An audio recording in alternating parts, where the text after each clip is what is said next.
بالله من الشيطان الرجيم. بسم الله الرحمن الرحيم. إن الذين كفروا سواء عليهم أأنذرتهم أم لم تنذرهم لا يؤمنون. ختم الله على قلوبهم وعلى سمعهم وعلى أبصارهم غشاوة ولهم عذاب عظيم. ومن الناس من يقول آمنا بالله وباليوم الآخر وما هم بمؤمنين. يخادعون الله والذين آمنوا وما يخدعون إلا أنفسهم وما يشعرون. في قلوبهم مرض فزادهم الله مرضا ولهم عذاب أليم بما كانوا يكذبون. وإذا قيل لهم لا تفسدوا في الأرض قالوا إنما نحن مصلحون. ألا إنهم هم المفسدون ولكن لا يشعرون. وإذا قيل لهم آمنوا كما آمن الناس قالوا أنؤمن كما آمن السفهاء. ألا إنهم هم السفهاء ولكن لا يعلمون. اللہ غنی اللہ غنی.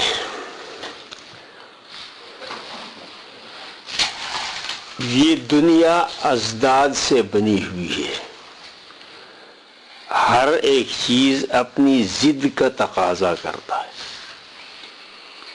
رات دن کا تقاضا کرتا ہے، خیر شر کا تقاضا کرتا ہے، میٹھا کڑوے کا، روشنی اندھیرے کا. یہ دنیا اسی نظام سے چل رہی ہے. اور فرماتے ہیں کہ الوجود خیر کلہ، وجود سراسر خیر ہے. کسی شے کو غلط استعمال کرنے کو شر کہتے ہیں اور کسی چیز کو صحیح استعمال کرنے کو خیر کہتے ہیں. باقی وجود جو ہے وہ ایک ہے، اور الوجود خیر کلہ. اور یہ کیوں ہے؟ وجود خیر کل کیوں ہے؟ اس لیے کہ یہ صنع حکیم اور صنع محبوب ہے. تو صنع حکیم حکمت سے خالی نہیں، اور صنع محبوب محبت سے خالی نہیں. اچھا، جب یہ دو حقیقتیں ہمارے سامنے ہیں کہ ایک خیر ہے اور ایک شر ہے، اور دونوں کا وجود ضروری ہے، کیونکہ ایک کے ذریعے سے ہم دوسرے کو پہچانتے ہیں. خیر کو ہم شر کے ذریعے سے اور شر کو ہم خیر کے ذریعے پہچانتے ہیں. شر نہ ہو خیر کون پہچانے گا؟ خیر نہ ہو شر کو کون پہچانے گا؟ لہذا دونوں کو وجود ضروری ہے. اسی طریقے سے اہل خیر بھی ہونا چاہیے اور اہل شر بھی ہونا چاہیے. اہل خیر نہ ہو تو اہل شر کا کیا پتہ چلے، اور اہل شر نہ ہو تو اہل خیر کا کیا پتہ چلے. ہر ایک چیز اپنی ضد کا محتاج اور متقاضی ہے. اب آپ آیات کے اتساق اور اس کے بارے میں آپ سوچیں. تین قسم کے بندے اللہ پاک کے سامنے. وہ لوگ جو سراسر خیر ہیں جن کی تعبیر کی گئی متقین اور مومنین کے ساتھ، یہ اصحاب خیر ہیں اور یہ وہ لوگ ہیں جس کو انعام ملا کیا، اولئک علی ھدی من ربہم واولئک ھم المفلحون، یہ لوگ ہدایت پر ہیں اور یہ لوگ کامیابی حاصل کرنے والے ہیں دنیا میں بھی اور آخرت میں بھی۔ اچھا، اب یہ سوال پیدا ہوتا تھا کہ کیا یہی لوگ ہیں بس ختم ہو گئی؟ تو جواب، کچھ لوگ تو ایسے بھی ہیں جو ان کی ضد ہے، ان الذین آمنوا وعملوا الصالحات کی ضد ہے، الذین یؤمنون بالغیب کی ضد ہے، ویقیمون الصلاۃ کی ضد ہے۔ ان لوگوں کا کیا حال ہے؟ اس کے لوگوں کے ساتھ کیا کیا جائے گا؟ تو اللہ جل جلالہ فرماتے ہیں ان الذین کفروا، بے شک ان تحقیق کے لیے حرف مشبہ بالفعل، تحقیق کے لیے بے شک، الذین وہ لوگ، کفروا جنہوں نے کفر کیا۔ کفر کا معنی کیا ہے؟ کفر یکفرو کے معنی آتے ہیں چھپانے کے۔ جو لوگ حق چھپاتے ہیں، سچائی کو چھپاتے ہیں، وہ لوگ۔ دوسرا معنی انکار کے ہیں، جو لوگ ایمان بالغیب اور اقامت صلاۃ اور انفاق فی سبیل اللہ سے انکار کرتے ہیں، ان الذین کفروا۔ ایک بات یہاں ایک اور آپ ذہن میں رکھ لیں، دنیا میں آپ ہر چیز کی قربانی دے سکتے ہیں، مال بھی دے سکتے ہیں، یہاں تک کہ کسی کے لیے اپنا جان بھی دے سکتے ہیں، لیکن نہیں دے سکتے تو اپنی مرضی نہیں دے سکتے۔ مرضی کی قربانی مشکل نہیں بلکہ بے انتہا مشکل ہے، اور ہماری دین کی بنیاد ہے اپنی مرضی چھوڑنے پر، اور اسی حقیقت کو قریش مکہ جانتے تھے کہ لا الہ الا اللہ کا مطلب کیا ہے؟ اپنی مرضی چھوڑنا اور رب کی مرضی اختیار کرنا۔ انہوں نے سوچا کہ کیا یہ ہم کر سکیں گے؟ تو ان کی دلوں نے یہ جواب دیا، مشکل ہے، نہیں کر سکتے۔ جب نہیں کر سکتے تو کہا جھوٹ نہیں بولتے، ہم نہیں مانتے۔ ایک تو ہم ہیں، وہ ایک شاعر کہتا ہے نا، چمے گویم مسلمانم بلرزم کہ دانم مشکلات لا الہ را، لا الہ الا اللہ کی مشکلات بہت زیادہ ہے، اس میں سب سے مشکل اپنی مرضی کو قربان کرنا ہے، اور اپنی مرضی قربان کرنے کے لیے میرے محترم بھائیوں، میں بھی تیار نہیں ہوں، آپ بھی تیار نہیں ہیں۔ اپنی دل سے پوچھو، جب تک اپنی مرضی نہ چھوڑی جائے تو اللہ کی مرضی حاصل نہیں ہوگی۔ اس لیے رومی نے فرمایا، تیغلا برقتل غیر حق بران، لا کی تلوار سے خدا کے علاوہ سب کو قتل کر دو، اول اپنی نفس کو قتل کر دو، بعد میں تمام قوتوں کو اور محبتوں کو قطع کر دو، درنگر آخر کے بعد از لا چمان، پھر دیکھو کہ لا کے بعد کیا رہ گیا. ماند الا اللہ باقی جملہ سوخت. لا کی تلوار سے اگر تم نے اپنے نفس کو اور غیر اللہ کو ذبح کیا تو آپ اللہ تک پہنچ جائیں گے. حبذا ای عشق آتش غیر سوخت، مرحبا یہ وہ آگ ہے جس نے اللہ کے سوا سب کو جلا دیا. اب اللہ مل گیا تو اپنی مرضی قربان کرنا یہ ہے مشکل. ویسے ان الذین کفروا کے بارے میں آپ کو ذرا تمہیدی طور پر بیان کرتا ہوں. عام طور سے ہم لوگ کہتے ہیں جب کوئی مولانا سے تقریر فرماتے ہیں فرعون اور حامان اور یہ نمرود وغیرہ کے قصے سناتے ہیں تو ہر کتنے بڑے کافر تھے، اتنی بڑی کافر تھے. اپنی دل سے نہیں پوچھو تم کتنے کافر ہو، اپنی دل سے پوچھو. دوسروں کا عیب نظر آتا ہے، اپنا نظر نہیں آتا. حالانکہ ہماری دین کی بنیاد اپنی مرضی چھوڑنے پر، اپنی مرضی چھوڑنی چونکہ ان کے لیے مشکل تھی اور نہیں کر سکتے تھے، لہذا ان نے کام نہیں مانتے. یہاں تک کہ ایک مرتبہ یہ ابو جہل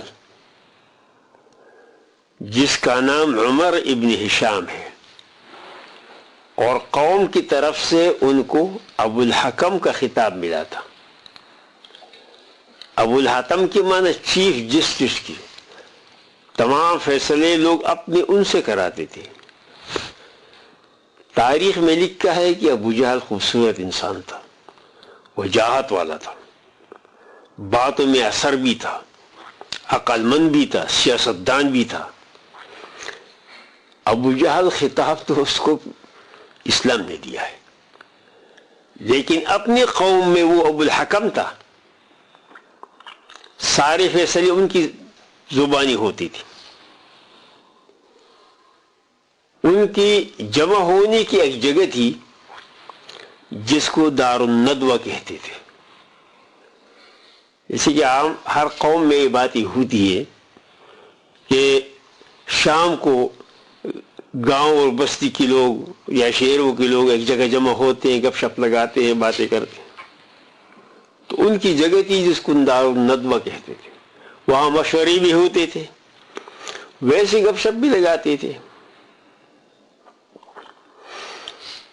ایک مرتبہ ابو جہل نے نضر ابن حارث کو، یہ وہ مشرک ہے جس کے بارے میں قرآن عظیم نے یہ آیات نازل فرمائی تھی، وَمِنَ النَّاسِ مَن يَشْتَرِي لَهْوَ الْحَدِيثِ لِيُضِلَّ عَن سَبِيلِ اللَّهِ. اس سے مراد کا وہی ہے نظر. تو نظر کو مخاطب کر کے کہتے نظر، ہاں یہ آدمی کیا کہتا ہے؟ یہ آدمی کے بارے میں محمد رسول اللہ صلی اللہ علیہ وسلم کی طرف اشارہ کر کے کیا کہتا ہے؟ تو نظر نے کہا کیا کہتا ہے؟ عاد و سمود کے پرانے قصے یاد کیے ہیں، لوگوں کو وہ سناتے ہیں. یہ پاگل لوگ میرے پاس کیوں نہیں آتے؟ میں ایران سے 2 لڑکیاں لایا ہوں بڑی خوبصورت، وہ ناچتی بھی ہے، گاتی بھی ہے، لوگوں پر شراب بھی تقسیم کرتی ہے. میرے مجلس میں آئے، وہاں ان کے پاس کیوں جاتے؟ تو ابو جہل نے کہا نظر تو بڑا بیوقوف ہے، تم نے سمجھا ہی نہیں. وہ ایک بات کہتا ہے جو بڑے پتی کی بات ہے، مقصد کی بات ہے، سچی بات ہے. وہ کہتا ہے کہ لا الہ الا اللہ، اللہ کے سوا کسی کا نہ مانو. اب اس میں سب سے پہلے اپنی جان ہے، اپنی نہ مانو، اور پھر دوسرے کے نہ مانو.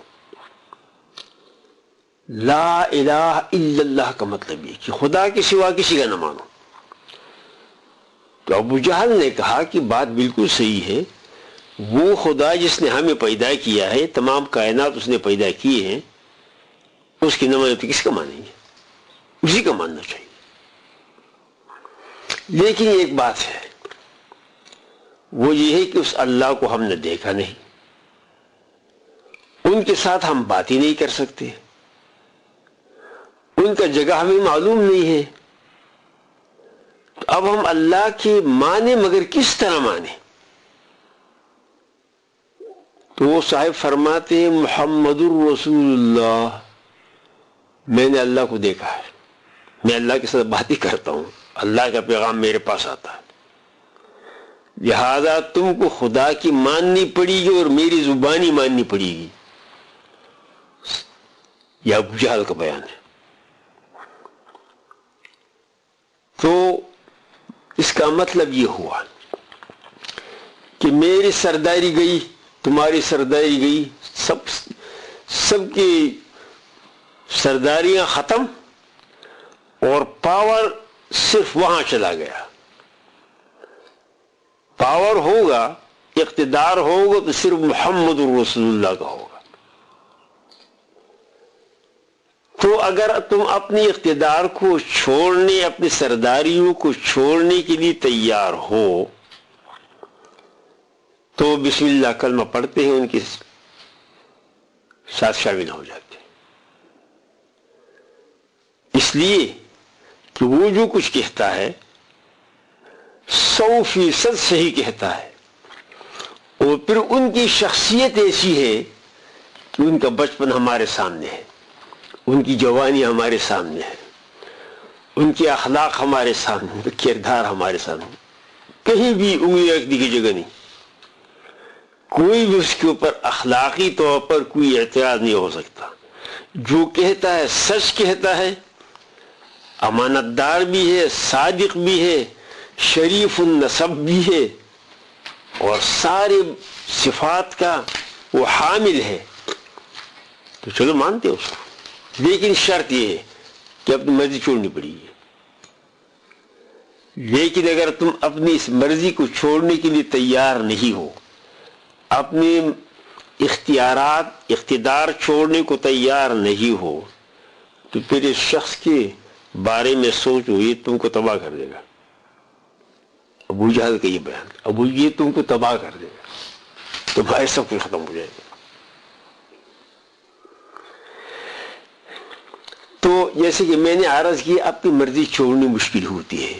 قریش جانتے تھے کہ لا الہ الا اللہ کہنے کے بعد پھر اپنی مرضی نہیں چلے گی، مرضی چلی گی صرف اللہ کی، اور اللہ کی مرضی چلے گی تو کس کی زبانی؟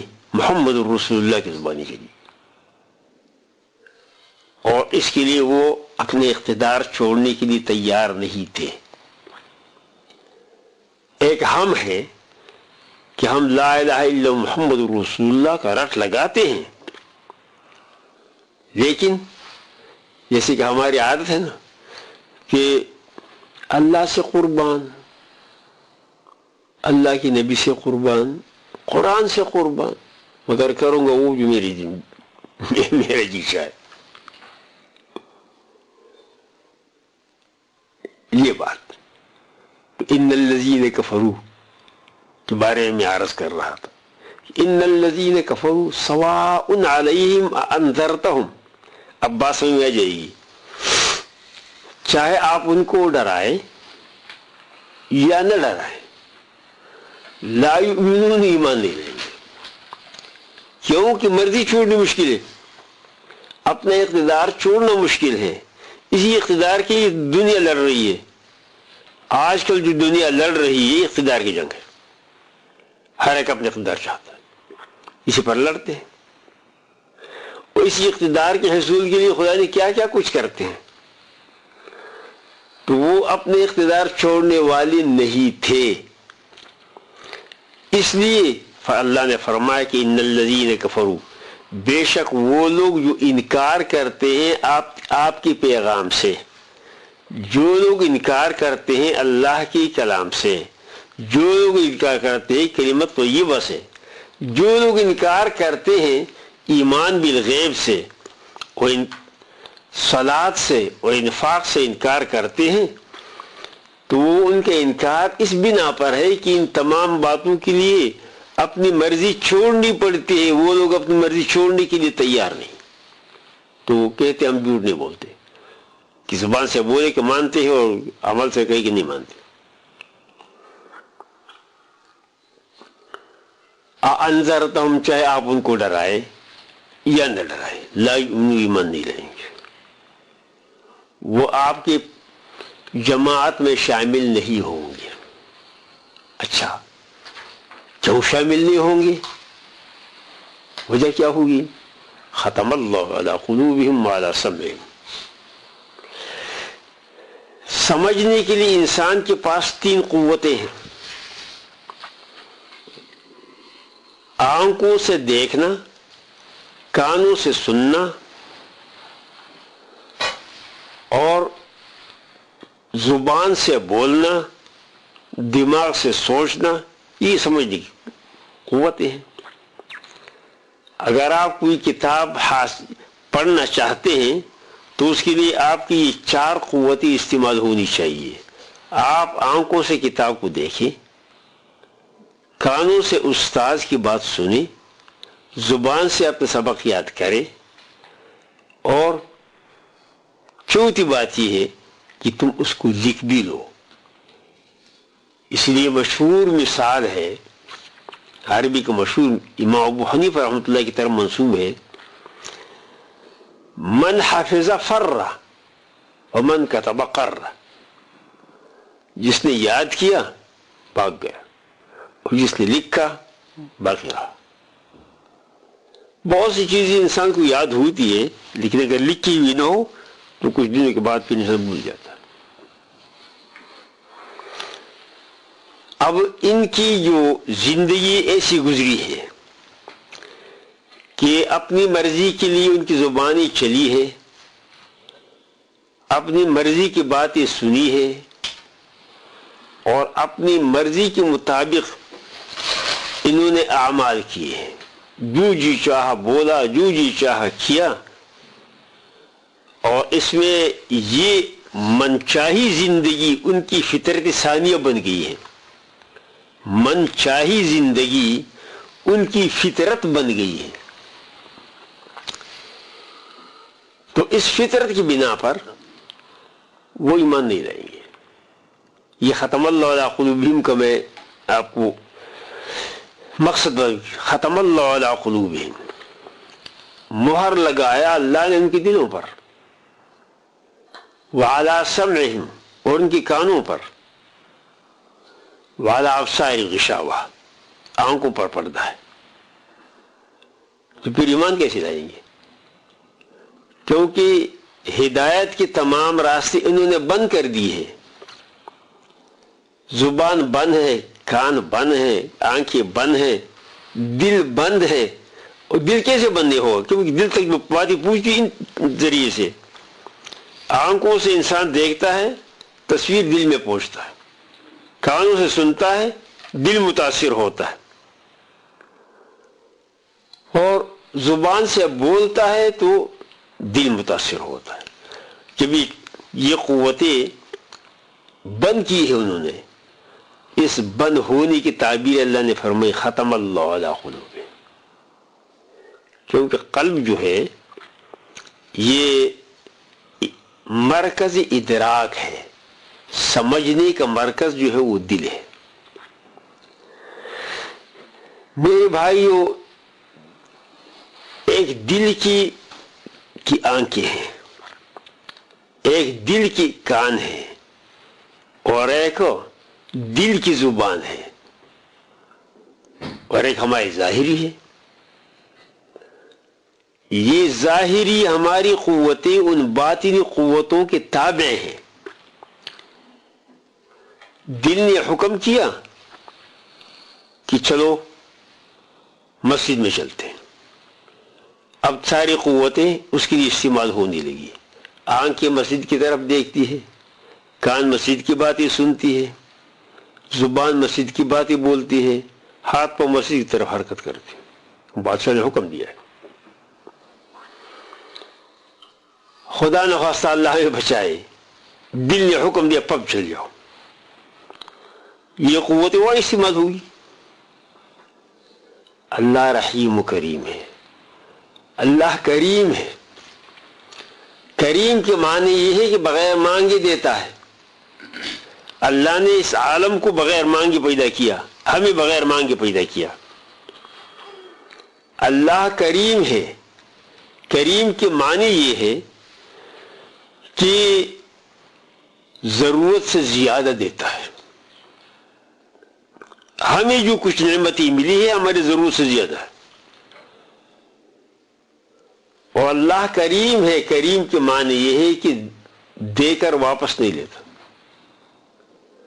ہم بندوں کی تو یہ عادت ہے کہ اگر کسی کو آپ مثال کے طور پر قلم دے دیں اور اس قلم کے ذریعے سے وہ آپ کی غیبت لکھ کے، تو آپ اس سے وہ قلم چھین دے دیں، جا تو آپ نے میرے بات میرے قلم سے میرے خلاف باتیں کر۔ اللہ کی دی ہوئی آنکھیں اللہ کے خلاف استعمال ہوتی ہے، اللہ کی دی ہوئی زبان اللہ کے خلاف استعمال ہوتی ہے، اللہ کی دی ہوئی کان اللہ کے خلاف استعمال، اللہ کی دی ہوئی جوارح اعضاء اللہ کے خلاف استعمال، لیکن اللہ چھینتے نہیں، اللہ کریم۔ تو اس کرم کی بنا پر اللہ جل جلالہ انسان کو مہلت دیتا ہے اور سوچنے کا موقع دیتا ہے، لیکن پھر بھی ہر شخص اپنی فطرت کے مطابق وہی کرے گا جو اس کو پسند ہو۔ اس لیے مولانا روم رحمۃ اللہ فرماتے ہیں کہ دوزخ میں جانے والی خوشی سے، اپنی خوشی سے، مرضی سے جاتے ہیں، اس کو کوئی کیش تو نہیں ہے، زبردستی اس کو جہنم میں نہیں ڈالتا، وہ اپنی مرضی سے جہنم میں کود پڑتے ہیں۔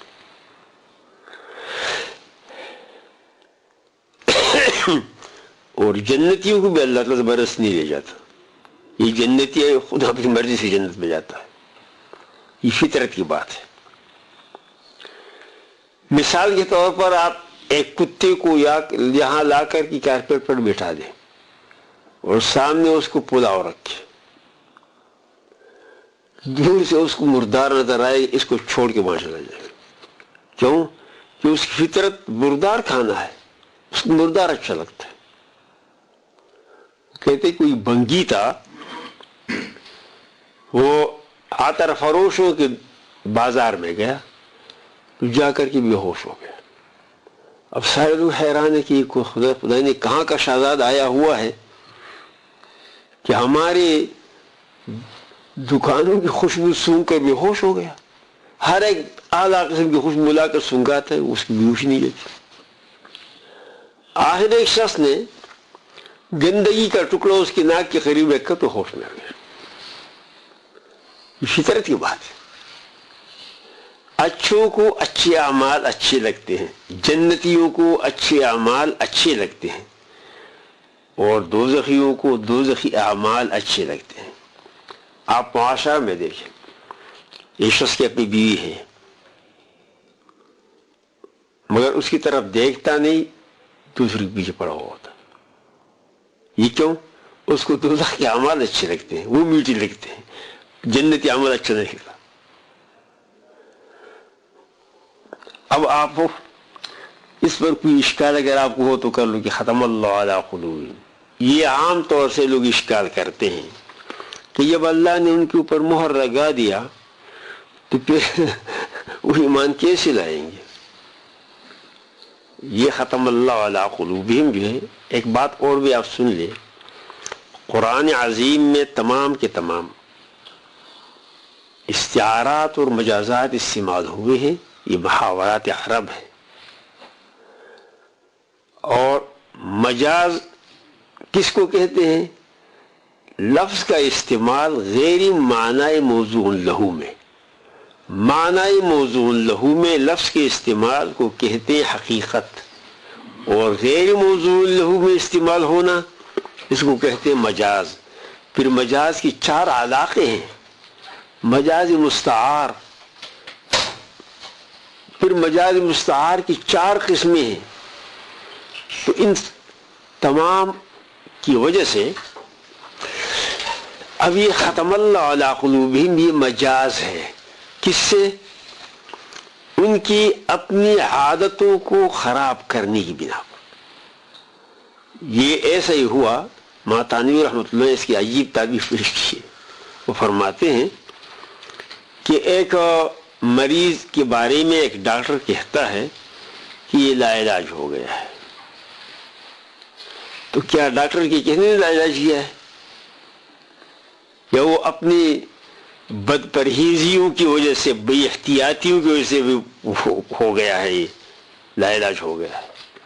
تو ختم اللہ علی قلوبہم یہ ایسا ہی ہے کہ اللہ جل جلالہ اپنے پیغمبر کو تسلی دیتے ہیں، کیونکہ حضور اکرم صلی اللہ علیہ وسلم بہت زیادہ پریشان ہوتے تھے. اور یہ قدرتی بات ہے. مثلا مفتی صاحب اگر آپ بھی شخص کنویں میں گر رہا ہے تو تم کو بھائی مت گرو مت گرو مت گرو، اور وہ کود پڑتا ہے، تو آپ کو کتنا دکھ ہوتا ہے کہ میں تو اس کی بھلائی کے لیے کہہ رہا ہوں اور یہ مجھے گالیاں دے کر ہی کود رہا. اب نبی علیہ الصلوۃ والسلام لوگوں کی ہدایت اور لوگوں کی نجات کی باتیں کر رہے تھے، لوگ گالیاں دے رہے تھے، آپ کو تکلیف ہوتی تھی. اس تکلیف کی بنا پر اللہ تسلی دیتے ہیں کہ غم نہ کرو، آپ پریشان نہ ہو. یہ لوگ اپنی فطرت کے مطابق اس حد تک پہنچ چکے ہیں کہ اب ہدایت کی استعداد باقی نہیں رہی. لہذا اگر یہ ایمان نہیں لاتے تو آپ پریشان ہو. بات سمجھ میں آ گئی؟ ختم اللہ علی قلوبہم وعلی سمعہم وعلی ابصارہم. انہوں نے اپنی دلوں کو، اپنے کانوں کو اور اپنے آنکھوں کو اپنی بدعمالیوں سے، بدعمالیوں کے ساتھ اس طریقے. دیکھیے ایک عام مثال ہے، یہ ہیروئن کڑوا ہے یا میٹھا ہے؟ کڑوا ہے. جتنی نشے کی چیز سب کڑوی ہے. شراب کڑوا ہے. وہ علامہ اقبال کا شعر کہتا ہے پرسید از بلند نگاہ شراب چیست، گفتہ مئی کے تلخ تیرے اون کو ترست. کہا کہ کسی عقل مند سے کسی نے پوچھا کہ یہ زندگی کیا ہے، تو انہوں نے کہا کہ شراب جتنا کڑوا ہوتا ہے اتنا اچھا ہوتا ہے. تو شراب کی خاصیت مٹاس نہیں ہے، شراب کی خاصیت جو ہے کڑواہٹ ہے. اللہ ہمیں بچائے، مگر جن نے پیا ان کو پتا ہوگا کہ شراب کڑوا ہے. لیکن اس کڑوی کی عادت کی بنا پر کوئی چھوڑ سکتا ہے؟ یہ ہیروئن جو جس کو اس کو کوئی چھوڑ سکتا ہے؟ جوا کھیلنے میں کون کامیاب ہوا ہے؟ جو جوئی کی عادت پڑ جائے تو چھوڑ سکتا ہے؟ انسان عادت کی، العادت لا ترد الا بالموت. عادت مرنے سے پہلے پہلے ختم نہیں ہوتی. اس لیے فرمایا لو سمعتم بجبل زاد عن مقامه فصدقوه وإن سمعتم بجبل زاد عن مقامه فلا تصدقوه. اب جس کی جبلت خراب ہے تو اس سے خیر کی توقع کہاں سے آ سکے؟ تو اللہ فرماتے میرے پیارے نبی نے اب پریشان نہ ہو. انہوں نے ہدایت کی استعداد کو اس طرح تباہ کیا ہے کہ اب ان میں ہدایت قبول کرنے کی کوئی جگہ باقی نہیں رہی. دنیا میں تو ان کا یہ حال ہے اور ان کے لیے عذاب عظیم ہے. اور اسی لیے تو اللہ پاک نے جنت بھی بنایا اور دوزخ بھی بنایا. جس مکان میں ٹوائلٹ نہ ہو وہ مکان ناقص سمجھا جاتا ہے. باہر ٹوائلٹ اس مکان میں نہ ہو تو یہ جہنم جو ہے نا، یہ اللہ کے اس تمام کارخانے کا ہے. وہ بات ٹائلٹ ہے، لیکن وہ ایسے ہے کہ جہاں پر گناہ دھوئے جاتے ہیں، گناہوں کو جلایا جاتا ہے. اچھا، تو ان الذین، بے شک وہ لوگ، کفروا، جنہوں نے انکار کیا، یا جنہوں نے حق کو چھپایا، سواء علیہم، یہ چھپانے کا معنی آپ سمجھ گئے کہ میں نے عرض کیا کہ وہ جانتے تھے کہ جو کہتے سچ ہے، لیکن سچی بات کو چھپا رہے تھے. ان الذین کفروا، سواء علیہم، برابر ہے ان پر، اانذرتہم، چاہے آپ ان کو ڈرائے، ام لم تنذرہم، یا ان کو نہ ڈرائے. یہاں ایک بات آپ ذہن میں رکھ لیں کہ اللہ جل جلالہ کا ڈرانا ایسا ڈرانا نہیں ہے جیسے کہ بندوں کا ڈرانا ہوتا ہے. اللہ کے ڈرانے میں شفقت ہے، اور اللہ کے ڈرانے میں رحمت اور شفقت دونوں موجود ہے. یہ ایسا ہے جیسے کوئی باپ اپنے بیٹے کو دو چار تپڑ لگائے تھے کہ بیٹے ایسے نہیں کیا کر، اس کی تپڑ میں بھی شفقت ہوتی ہے، پیار ہوتا ہے. تو اللہ جل جلالہ اپنی مخلوق کو ان باتوں سے ڈراتے ہیں کہ میرے بندے، پیدا ہم نے کیا، رزق ہم دیتے ہیں، پالتے پوستے ہم ہیں، اور تم دوسری کی در پہ جاتے ہو، اپنی مرضی پہ چلتے ہو، یہ تمہارے لیے تباہی کا سبب ہے. تو فرماتے ہیں کہ انذرتہم، کیا آپ ان کو ڈرائے یا نہ ڈرائے؟ آپ ڈرائے کہ اللہ ناراض ہو جائے گا، مت کرو ایسے، یا آپ اس بارے میں کچھ نہ کہیں لیکن یا لا یؤمنون، یہ لوگ ایمان نہیں لائیں گے، یہ لوگ یقین نہیں کریں گے. کیوں؟ ختم اللہ علی قلوبہم، مہر لگایا ہے اللہ تعالیٰ نے ان کی دلوں پر. اب یہ یا ختم اللہ علی قلوبہم کی نسبت جو اللہ کی طرف ہے، یہ کیوں ہے؟ اس لیے کہ خالق اعمال اللہ ہے. واللہ خلقکم وما تعملون، اللہ نے تم کو پیدا کیا اور تمہارے اعمال کو بھی پیدا کیا ہے. یہاں معتزلہ کا جو پاؤں پھسل گیا ہے، وہ کہتے ہیں کہ خالق اعمال بندہ خود ہے، اور ان کے پاس دلیل یہ ہے، معتزلہ کے پاس، کہ بندہ جو گناہ کرتا ہے کیا اس کا خالق بھی اللہ ہے؟ یہ تو برائی کی نسبت اللہ کے ساتھ لگ جائے گی، مگر یہ ان کی غلطی ہے. اللہ بندے کا بھی خالق ہے اور بندے کے اعمال کا بھی خالق ہے. کیوں؟ کہ بندہ جو کچھ کرتا ہے ان قوتوں کے ذریعے سے کرتا ہے جو اللہ نے دی ہے، تو نسبت اللہ کی طرف ہوگی.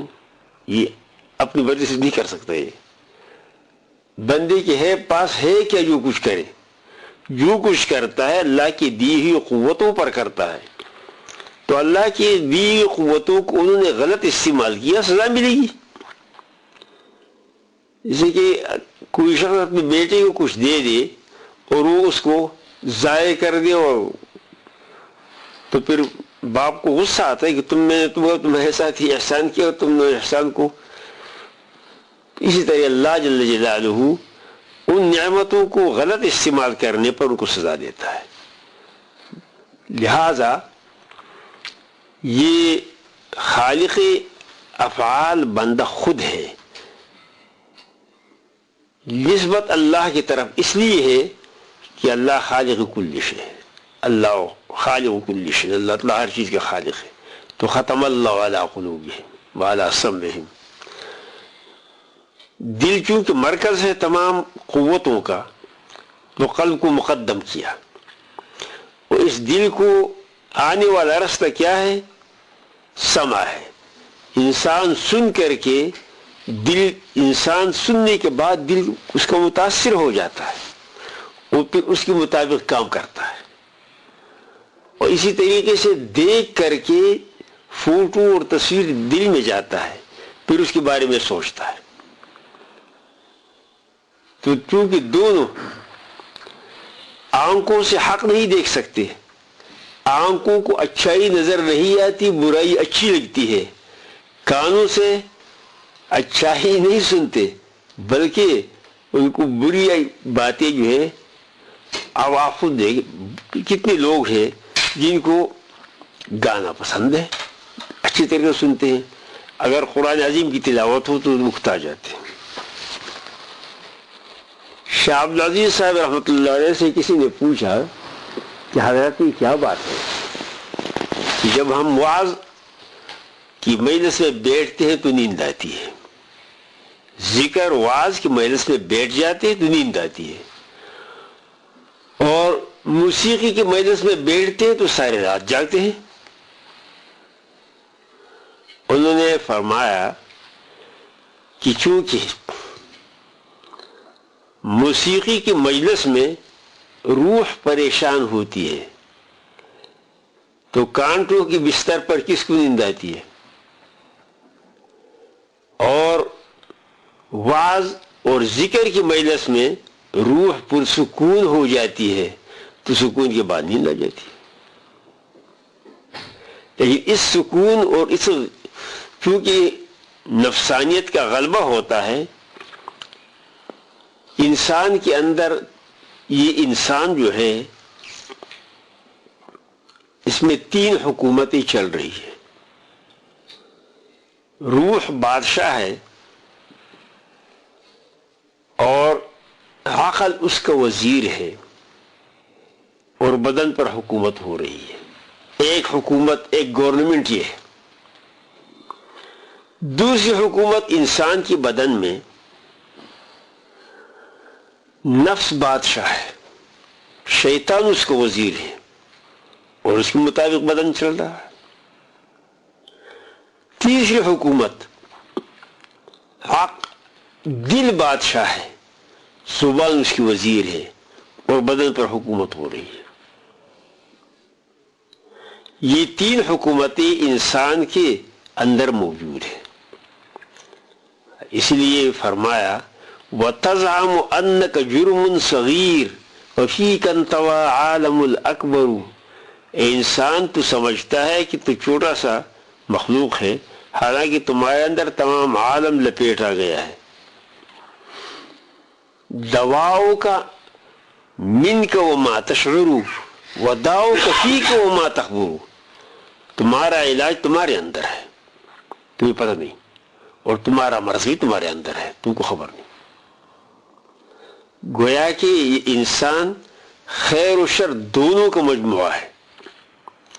اب جس نے خیر کو غالب اور شر کو مغلوب کیا کامیاب ہوا، جس نے شر کو غالب، اور اسی لیے اللہ پاک نے فرمایا ہے، کتنی پیاری بات فرمائی ہے، وَمِنْهُمْ سَابِقٌ بِالْخَيْرَاتِ. یہ وہ لوگ ہیں جس کے نفسانی خواہشات ہے ہی نہیں، ختم کر دیے. وَمِنْهُمْ مُقْتَصِدٌ. وہ ہے جو کبھی شیطان کے راستے پر، کبھی رحمان کے راستے پر چلتے. وَمِنْهُمْ ظَالِمٌ لِنَفْسِهِ. 3 درجے ہوئے نا، ظالم لنفسہ، مقتصد اور سابق بالخیرات. اسی انسان کے اندر یہ 3 چیزیں موجود ہیں. ان 3 چیزوں کی موجودگی کی بنا پر یہ انسان کیا ہے، اس کو کہتے شخص اصغر، اور تمام عالم کو کہتے شخص اکبر. یہ تمام عالم ایک بڑا انسان ہے اور یہ چھوٹا انسان اس کا نمونہ ہے. اسی لیے اس تجزیے کی بنا پر اس انسان کے اندر وہ تمام چیزیں موجود ہیں جو تمام عالم میں موجود ہیں. رومی نے کتنی پیاری طریقے سے سمجھا، وہ کہتا ہے اے چو جان اندر وجود عالمی، جان ماں باشی و ازما محرمی. جس طرح انسان کے اندر روح موجود ہے اور اس روح کا آپ کو معلوم ہی کہاں ہے؟ ہر ایک مانتا ہے کہ روح ہے، لیکن یہ روح سر میں ہے، دل میں ہے، ٹانگ میں ہے، کہاں ہے؟ ہر جگہ ہے، اور ایک جگہ انگلی رکھ سکے نیچے کہ یہاں ہے روح۔ اسی طرح اللہ جل جلالہ تمام عالم میں موجود ہے، اور آپ کسی جگہ کو معین نہیں کر سکتے کہ یہاں ہے۔ اسی طرح آپ اپنی روح کے ساتھ باتیں نہیں کر سکتے، اگر کسی نے کی ہو تو بتا دیں۔ اسی لیے ہم اللہ کے ساتھ باتیں نہیں کر سکتے۔ کسی نے اپنی روح کو نہیں دیکھا ہے، دیکھا نہیں، اسی طرح اللہ کو نہیں دیکھا، نہیں دیکھ سکتے، کیونکہ روح دیکھنے کے لیے جس بصیرت کی ضرورت ہے وہ نہیں ہے۔ اسی طرح اللہ جل جلالہ کی دیکھنے کے لیے جو قوت ہے وہ نہیں ہے۔ لا تدرکہ الابصار وہو یدرک الابصار وہو اللطیف الخبیر۔ جو چیز لطافت میں انتہا تک پہنچ جاتی ہے وہ اتنا قوی اور اتنا زوراور ہوتا ہے کہ اس کے سامنے کوئی چیز حائل نہیں ہوتی۔ اس زمانے میں جن لوگوں نے تحقیق کیا ہے کہ لیزر ایسے شعاعیں ہیں کہ جو لوہے سے آر پار چلی جاتی ہے، اس کے سامنے کوئی چیز حائل نہیں ہوتی، کیونکہ لیزر جو ہے وہ شعاعیں ہیں جو کہ لطافت میں انتہا تک پہنچی ہوئی۔ خیر، تو میں یہ عرض کر رہا تھا کہ انسان جو ہے یہ مستقل دنیا ہے،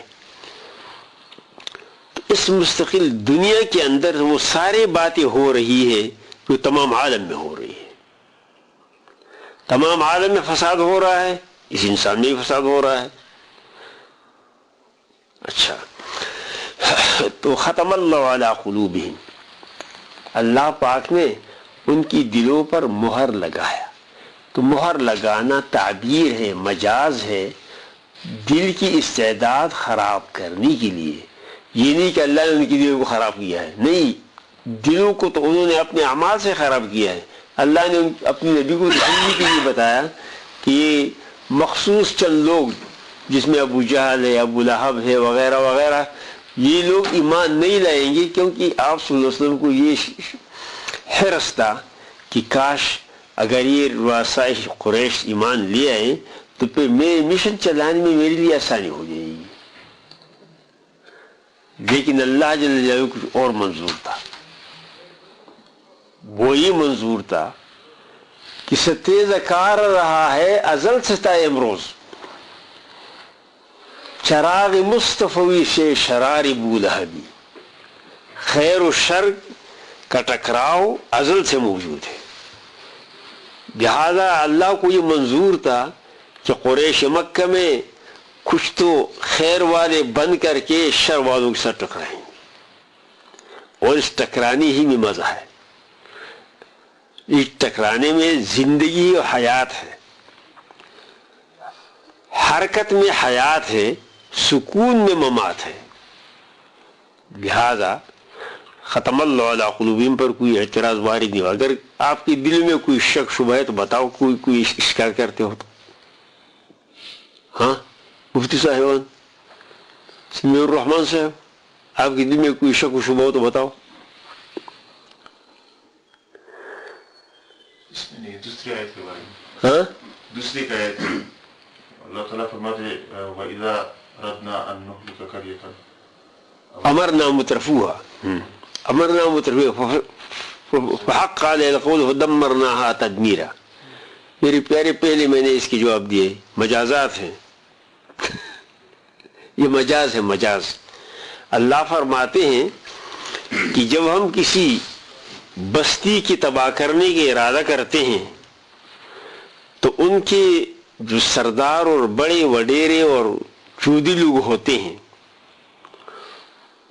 ان کو ہم حکم کرتے ہیں تو وہ بغاوت اختیار کرتے ہیں، اور ان بغاوت کے نتیجے میں ان پر تدمیر کا دفع آ جاتا ہے، وہ ہلاک ہو جاتا ہے۔ تو یہ امرنا مترفیہم جو ہے، یہ نہیں کہ اللہ نے اس کو حکم دیا کہ تم جو ہے وہ یہ کام کرو، اللہ نے حکم نہیں دیا، بلکہ یہ تعبیر ہے ان کی اپنی منمانیاں کرنے کی، کیونکہ خالق افعال اللہ ہے نا، تو چونکہ خالق افعال اللہ ہے لہذا نسبت اللہ نے اپنی طرف کر دی، بلکہ اللہ ہر جگہ اپنی طرف نسبت کر دیتا ہے۔ قرآن عظیم کی اصول یہ ہے کہ تمام جو کچھ ہے اس سب کی نسبت اللہ اپنی طرف فرماتے ہیں، کیونکہ وہ احکم الحاکمین ہے۔ جو استعداد ہے یہ تو اللہ نے دی ہے، استعداد اللہ نے دی ہے، لیکن اس استعداد کو صحیح بنانا اور غلط بنانا یہ انسان کا اپنی ذمہ ہے۔ اس میں اللہ نے سماعت دی ہے، اللہ پاک نے قوت کلام دیا ہے، قوت بصارت دی ہے، قوت ارادی دی ہے، بلکہ میرے پیارے اگر آپ سوچیں اللہ جل جلالہ نے یہ فیصلہ بہت پہلے قرآن عظیم میں فرمایا ہے۔ اللہ نے فرمایا وَإِذْ قُلْنَا لِلْمَلَائِكَةِ اسْجُدُوا وَإِذْ قُلْنَا لِلْمَلَائِكَةِ إِنِّي جَاعِلٌ فِي الْأَرْضِ خَلِيفَةً وَإِذْ قَالَ رَبُّكَ لِلْمَلَائِكَةِ إِنِّي جَاعِلٌ فِي الْأَرْضِ خَلِيفَةً، جبکہ آپ کے رب نے فرشتوں سے کہا کہ میں زمین میں خلیفہ بنانے والا ہوں۔ تو خلیفہ جو بنایا جاتا ہے ان کو وہ قوتیں دی جاتی ہیں جو مستخلف کی اندر ہوتی ہے، اسی لیے اللہ جل جلالہ نے اپنی صفات بندے کو دی ہے۔ اللہ بصیر ہے، بندے کو بصیر بنایا، اللہ سمیع ہے، بندے کو سمیع بنایا، اللہ متکلم ہے، بندے کو متکلم بنایا، اللہ مرید ہے، بندے کو ارادہ دیا، اللہ شائی ہے، بندے کو مشیت دی، یہ ساری قوتیں دی۔ اب ان قوتوں کے استعمال کی صحیح طریقے کے لیے اللہ جل جلالہ نے آسمانی تعلیمات نازل کی کہ تم اپنی قوتوں کو جو آپ کو دی گئی ہیں وہ اس قانون کے تحت تم کو چلانا ہے، اگر اس قانون کی خلاف ورزی کرو یہ فساد برپا ہوگی۔ اس لیے فرشتوں نے کہا قالوا اتجعل فيها من يفسد فيها ويسفك الدماء، آپ ان لوگ اس کو خلیفہ بناتے ہیں، کیونکہ فرشتوں کو معلوم تھا کہ انسان جو بنایا گیا ہے اللہ نے اپنی قوتیں اس کو دی ہے، اور ان قوتوں کا ہضم کرنا کوئی ہر ایک کا کام نہیں ہے۔ وہ سارا ہضم کر سکتا ہے؟ نہیں۔ شہوت ہر ایک ہضم کر سکتا ہے؟ نہیں۔ یہ خواہشات اپنے آپ کو کنٹرول میں رکھنا یہ ہر ایک کا کام ہے۔ اس لیے فرشتوں نے کہا کہ اس کا نتیجہ ہوگا فساد فی الارض۔ تو اس کی پیدائش میں اگر عالم کی پیدائش کا مقصد صرف تسبیح و تحلیل ہے تو اس کے لیے ہم موجود ہیں، پھر ان کے پیدا کرنے کا مطلب کیا تھا؟ لیکن آگے اس کی جو تحقیقات ہے وہ الگ، وہ لمبی بات ہے۔ تو اللہ پاک نے انسان کو جو پیدا کیا ہے اس کو اپنی قوتیں دی ہیں اور ان قوتوں کے استعمال کا طریقہ بھی بتایا ہے۔ اب وہ طریقے وہ غلط استعمال کرتا ہے تو غلطی سے استعمال کرنے کے غلط نتیجے نکلے گا۔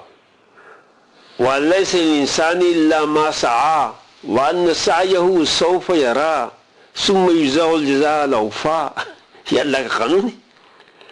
جو جیسے کرو گے ویسے بھرو گے، کما تدین تدان، جیسے کرو گے ویسے بھرو۔ اچھا اور کچھ؟ تو یہ دوسری پارٹی کی بات ہوئی، وہ پارٹیوں کے انکار کرنے والے ہیں۔ اب تین قسم کے لوگ ہیں، تو کل انشاءاللہ تیسرے قسم کے لوگ جس کو کہتے ہیں منافقین۔ چار قسم کے لوگ نہیں نکل سکتے؟ تین قسم کے ہیں نا، خالص مومن، خالص کافر اور بین بین، جو کافر ہیں مسلمان ہیں، یہ تین قسم کے ہیں۔ ان تین قسم کے لوگوں کو اللہ نے خطاب فرمایا ہے۔ تو مومنوں کا خطاب پہلے مفلحون تک ختم ہو گیا، اور عذاب عظیم تک یہ کافروں کا خطاب ختم ہو گیا، اور اس کے بعد پھر منافقین کا خطاب شروع ہو جائے. وآخر دعوانا الحمد للہ رب العالمین.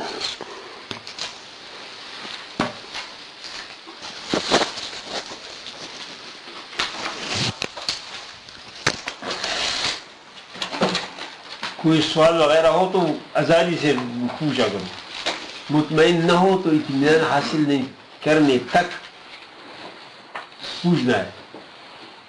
ہاں مفتی صاحب آپ کیا ہے؟ ہاں مفتی صاحب آپ جو یہ فطرت، انسان کی فطرت جو ہے، تو اگر اللہ نے اس کی فطرت شر کی بنائی ہے، یہ جہنمی والی فطرت ہے، تو اس کا کیا گناہ ہے؟ اس کا تو آسان جواب یہ ہے، آسان جواب کہ معنی روم سے کسی نے سوال کیا کہ یہ جہاد میں تو کافر لوگ جو ہے قتل کیے جاتے ہیں، تو اچھی بات نہیں ہے، کافر لوگ خدا کا بندہ ہے. اس نے کتنا پیارا جواب دیا. وہ کہتے ہیں نقش حق را ہم بامر حق شکن، برزجاج دوست سنگ دوست زن.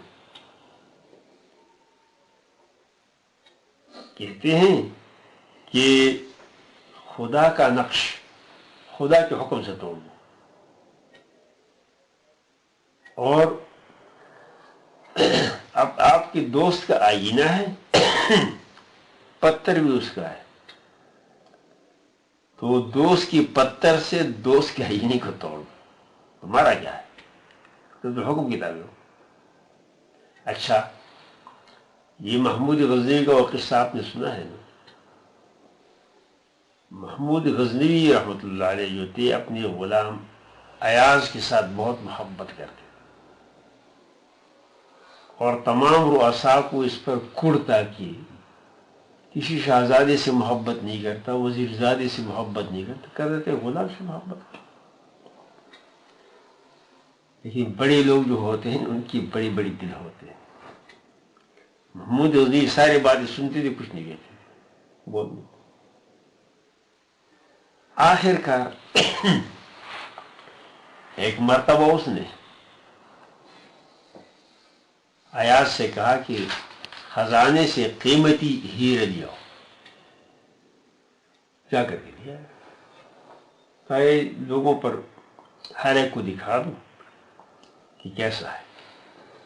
ایک کو دکھایا ہیرا کیسی، بہت بہترین. تو بادشاہ کہتا توڑ دو. ہاں میں کیسے توڑ دوں. سب کے سب نے اس کو دیکھا اور سب نے تعریف کی، کسی نے اس کو نہیں توڑا. ایاز سے کہا یہ ہیرا کیسا ہے؟ اس ہیری کی نسبت جب آپ کے خزانے کے ساتھ ہے بہت بہترین. کیا توڑ دو؟ جب توڑ دیا تو کہا کیوں توڑا؟ جی غلطی ہو گئی، یہ ابدیت کا تقاضا ہے، غلطی ہو گئی. یہ نہیں کہا کہ تم نے کہا تھا نا، غلطی ہو گئی. مجھے اس نے کہا کہ اچھا اس کو وجہ پر بیان کر. وجہ ہے کہ یا آپ کا حکم ٹوٹتا یا ہیرا ٹوٹتا. میری نظر میں آپ کا حکم قیمتی تو ہیرے بے قیمت. سب سے کہا کہ دیکھا تم نے، میں جو ایاز سے محبت کرتا ہوں اس کی اس سمجھداری اور اس عقل مندی سے کہ تم سب اس کی عقل کے مقابلے میں کچھ بھی نہیں ہو. یہ کتنا سمجھدار اور نکتہ رس انسان. اب یہ آپ نے فطرت کے بارے میں، فطرت اللہ التی فطر الناس علیہا لا تبدیل لخلق اللہ. فطرت کے معنی پیدائش کی ہے. فطرہ شروع آتے ہیں معنی نیا پیدا کرنا، نیا پیدا کرنا. جس طرح بدیع السماوات والارض نیا پیدا کرنے والا آسمانوں اور زمینوں کا ہے، فطرت کے معنی پیدائش. وہ صلاحیتی جو پیدائشی اس کے اندر ہے. اللہ نے ہر انسان کو پیدائشی صلاحیتی دی ہے، اس کو فطرت کہتے ہیں. اور وہ پیدائشی صلاحیتیں مومن میں بھی موجود ہے، کافر میں بھی. یہ نہیں کافر کو اس سے سلب کیا ہے. اب یہ اپنی فطرت کو غلط استعمال کرنے کی بنا پر غلطی کی طرف لے جاتا ہے. یہ بات ذرا حکمت کی ہے کہ ہوگا وہی جو اللہ چاہے گا. وما تشاءون الا ان شاء اللہ رب العالمین. اللہ کے علم میں یہ موجود ہے کہ شر والا شر کرے گا اور شر کے انجام تک پہنچے گا، خیر والا خیر کرے گا اور خیر کے انجام تک پہنچے گا. یہ تو اسی کو تقدیر کہتے ہیں. تقدیر اس علم اجمالی کو کہتے ہیں جو اللہ جل جلالہ تمام کائنات کے بارے میں رکھتے ہیں. اور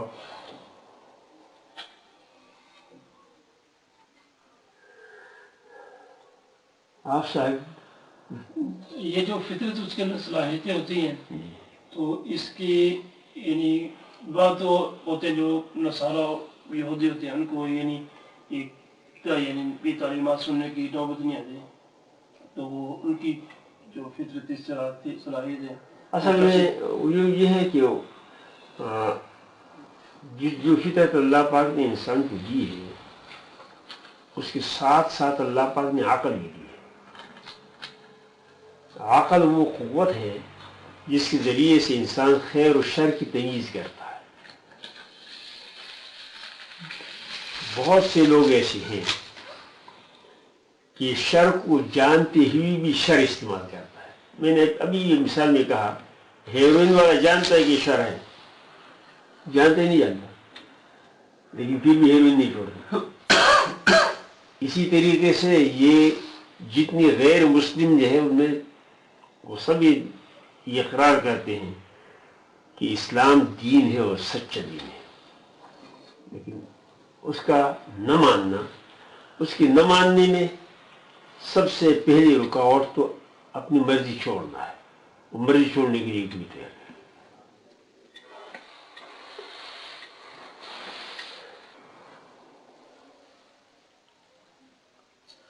جو یہ بین تین قسم کے لوگ ہیں، ایک خیر ایک شر، تو اس میں جو منافق ہے یہ ظاہراً تو خیر ہے اور باطناً شر ہے. اس کا الٹا نہیں ہو سکتا ہے جو باطن میں خیر ہو اور ظاہر میں شر ہو، یہ بھی ہو سکتا ہے، لیکن یہ چوتھی قسم میں نہیں آتا. آپ اس کو چوتھا قسم نہیں بنا سکتے. ایک وہ ہے جو کہ صاحب خیر ہے، ایک وہ ہے جو صاحب شر ہے، اور ایک وہ ہے جو بظاہر خیر ہے اور باطن میں شر ہے.